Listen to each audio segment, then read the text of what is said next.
নমস্কার বন্ধুরা, শম্পার পাঁচফোড়নের গল্প রান্নাঘরে আপনাদের স্বাগত জানাই। আশা করি সবাই ভালো আছেন ও সুস্থ আছেন। বানাবো মহারানী ভেটকি। মহারানী ভেটকি বানাবার জন্য আমি এখানে 4 পিস ভেটকি মাছ নিয়েছি প্রায় 6-7টা কাজু, 1 চামচ চারমগজ, 2টো কাঁচা লঙ্কা, 1 টুকরো গন্ধরাজ লেবু। আমি এখানে গন্ধরাজ লেবুর ব্যবহার করেছি, আপনারা কিন্তু অন্য লেবুর বা পাতি লেবুর ব্যবহারও করতে পারেন। প্রথমে আমি মাছটাকে লবণ, হলুদ গুঁড়ো,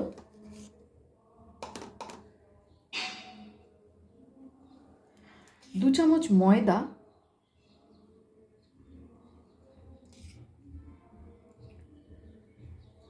আর এই যে গন্ধরাজ লেবুটা রেখেছি, এই গন্ধরাজ লেবুর রস দিয়ে মাখিয়ে প্রায় 10 মিনিটের মতন আমি এটাকে রেখে দেব। মাছগুলো মাখিয়ে রেখে দিলাম। এখন আমি এই কাজু আর চারমগজটা বেটে নেব। ফিরে এলাম 10 মিনিট পর। কড়াই ভালো করে গরম করে কড়াইয়ের মধ্যে দিয়ে দিচ্ছি সর্ষের তেল। তেলও খুব ভালো করে গরম হয়ে গেছে। এখন আমি মাছগুলোকে একটু লাল লাল করে ভেজে নেব।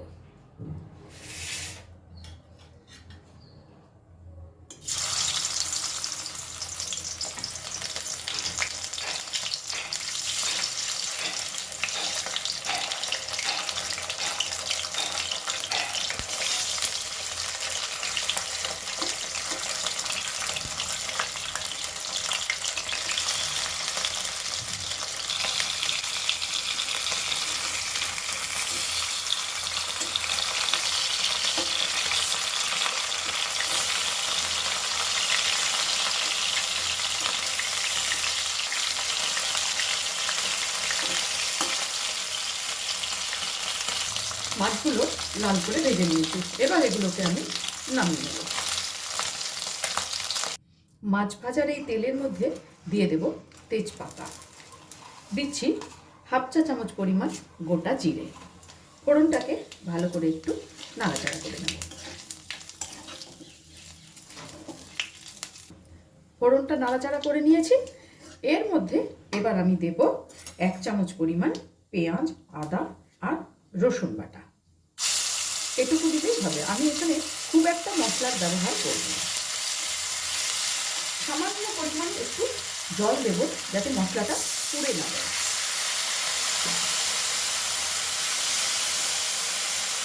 গ্যাসের ফ্লেমটা একদম লোতে রেখেছি। দিয়ে দিচ্ছি পরিমাণ মতো লবণ, দেব হলুদ গুঁড়ো, আর দেব লঙ্কা গুঁড়ো। খুব ভালো করে এটা মশলাটা আমি কষিয়ে নেব। আমার রান্না যদি আপনাদের ভালো লেগে থাকে, আর যদি এই ভিডিওটি আপনারা ফেসবুক থেকে দেখে থাকেন, তাহলে অনুরোধ করব পেজটিকে ফলো করে দেওয়ার জন্য। আর যদি ইউটিউব থেকে দেখে থাকেন, তাহলে অনুরোধ করব চ্যানেলটিকে সাবস্ক্রাইব করে পাশে থাকা বেল আইকনটি প্রেস করতে, যাতে আমি কোনো নতুন রেসিপি দিলে আপনাদের কাছে নোটিফিকেশন পৌঁছে যায়। আর লাইক, কমেন্ট ও শেয়ার করে আমার পাশে থাকার জন্য অনুরোধ করব।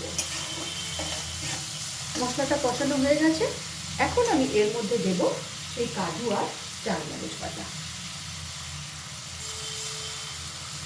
মশলার বাটি ধোয়া সামান্য একটু জলও আমি এর মধ্যে দিয়ে দেব।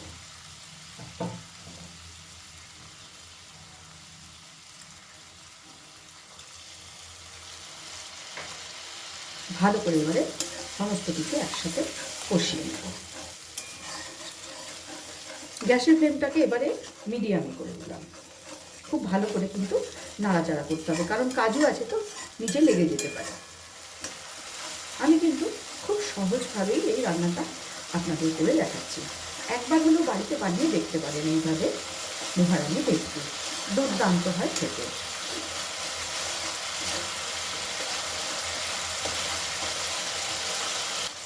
অনবরত নাড়াচাড়া করে কিন্তু মশলাটা আমি কষিয়ে নিয়েছি। এবার আমি এর মধ্যে দিয়ে দেবো পরিমাণ মতন জল। খুব কিন্তু এটা ঝোল ঝোল হবে না, একটু মাখা মাখা মতন হবে। গ্যাসের ফ্লেমটাকে কিন্তু মিডিয়ামেই করা আছে। দিয়ে দিচ্ছি জল।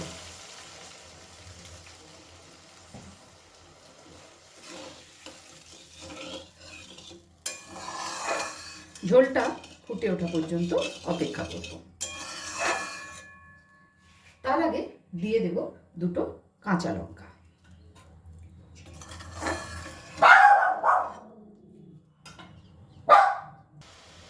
ঝোলটা কিন্তু ফুটে উঠেছে। এবার আমি ভাজা মাছগুলো একে একে এর মধ্যে দিয়ে দেব।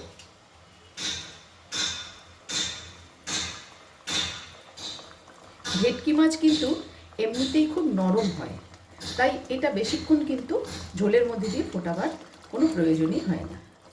গ্যাসের ফ্লেমটাকে মিডিয়ামে রেখে মাত্র 2 মিনিটের জন্য আমি এটাকে ঢেকে দেব। ফিরে এলাম 2 মিনিট পর। মহারানী ভেটকি কিন্তু একদমই তৈরি। দিয়ে দিচ্ছি 1/2 চা চামচ পরিমাণ ঘি।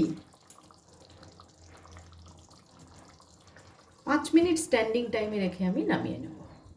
তৈরি করে নিলাম ভীষণই সুস্বাদু মহারানী ভেটকি। ভিডিওটি আপনাদের কেমন লাগলো অবশ্যই কমেন্টস করে জানাবেন। আজ তাহলে এই পর্যন্তই। দেখা হচ্ছে সামনের ভিডিওতে অন্য কোনো রেসিপির সাথে। ভালো থাকবেন, সুস্থ থাকবেন।